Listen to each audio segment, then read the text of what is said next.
আমরা সবাইকে ওরে আল্লাহর কাছে দিছি, আল্লাহ মাফ করে দেন, আল্লাহ মাফ করে দেন, আল্লাহ মাফ করে দেন, আল্লাহ মাফ করে দেন, আল্লাহ।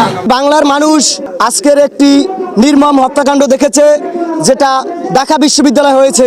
এটা মেধাবীদের কাছ থেকে আমরা কখনোই আশা করিনি। তোফাজ্জলকে মানুষের হাতে এইরকমের পিটিয়ে মানুষে মারবে, এটা আমরা শিক্ষক হিসাবে কখনো কামনা করিনি। তোফাজ্জল ভারসাম্যহীন মানুষ ছিলেন, কিন্তু সবসময় আমাদেরকে সম্মান করত এবং দেখলি ধুলে নিত।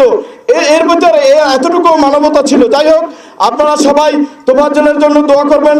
ওর পিতামাতা নাই। ঢাকা বিশ্ববিদ্যালয় সর্বোচ্চ বিদ্যাপীঠ, যেখান থেকে রাজনীতির শিক্ষা হয়, যেখান থেকে আদর্শের শিক্ষা হয়, সেখানে যদি এইভাবে ঘটনা ঘটে, প্রথম ঘটনা ঘটলো আবরার ফাহাদ, সেই বিচারটা যদি কার্যকর করা হতো, আজকের এই দ্বিতীয় তোফাজ্জলের বিচারটা আমরা মানে এই হত্যাটা হতো না। তা আমি বর্তমান অন্তর্বর্তীকালীন সরকারের কাছে এটাই দাবি জানাচ্ছি, যাতে দ্বিতীয় আর কোনো তোফাজ্জল এই ঢাকা ভার্সিটিতে না হয়।